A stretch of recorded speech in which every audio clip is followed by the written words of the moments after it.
Exko Pendidikan Tinggi dan Pembangunan Modal Insan Dr. Halimah Ali menjelaskan penjenamaan semula Universiti Selangor atau UNISEL adalah bertujuan untuk mencapai taraf antarabangsa dan bukan hanya setakat universiti kampung sahaja.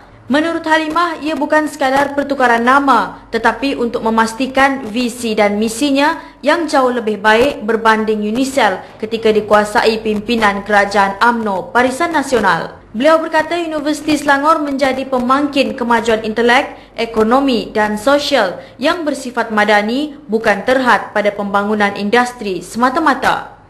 Maka UNISEL, branding UNISEL ini telah pun diterima dengan begitu baik dan insya-Allah ini adalah satu petanda baik di mana UNISEL itu sendiri daripada form dan substansnya dengan izin perlu dipertingkatkan. Tapi daripada segi visi dan misi yang secara package-nya telah kita buat melalui proses rebranding ini.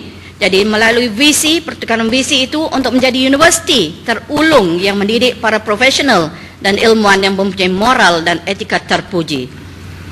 Daripada segi misi, UNISEL beriltizam menyediakan persekitaran pembelajaran yang cemerlang untuk menjana profesional dan ilmuwan yang kompeten, telus dan beretika.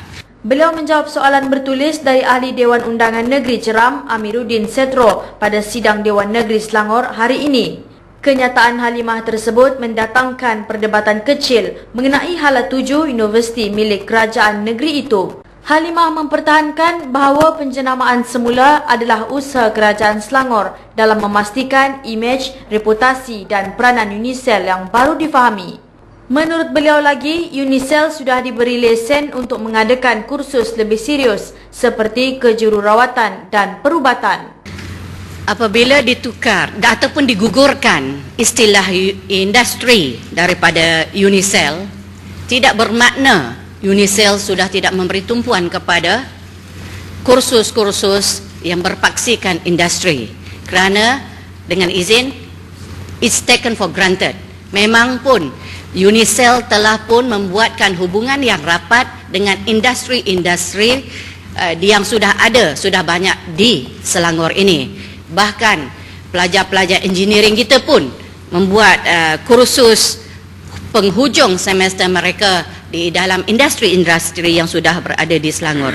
Adakah ia menjatuhkan darjat UNISEL itu apabila digugurkan perkataan industri?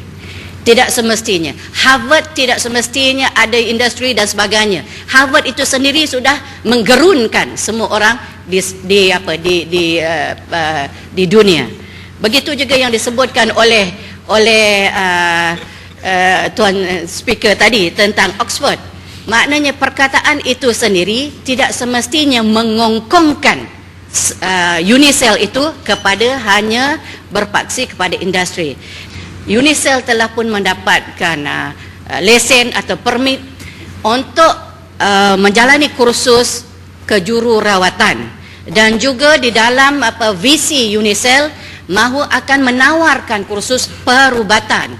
Tambah Halimah lagi, UNISEL telah pun berjaya menjalinkan usaha sama dengan universiti antarabangsa bagi memantapkan pengurusan dan akademik pusat ilmu itu walaupun di bawah kongkongan kerajaan pusat.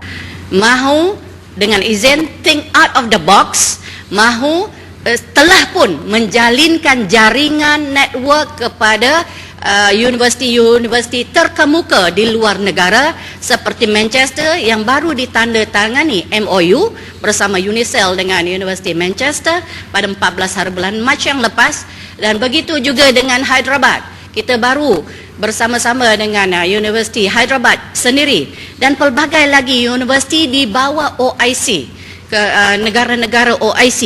Jadi ini adalah satu cara mungkin yang luar tidak biasa dilakukan oleh IPTA, tetapi dengan lingkungan kita mesti juga bergerak di bawah lingkungan sekatan Kementerian Pengajian Tinggi.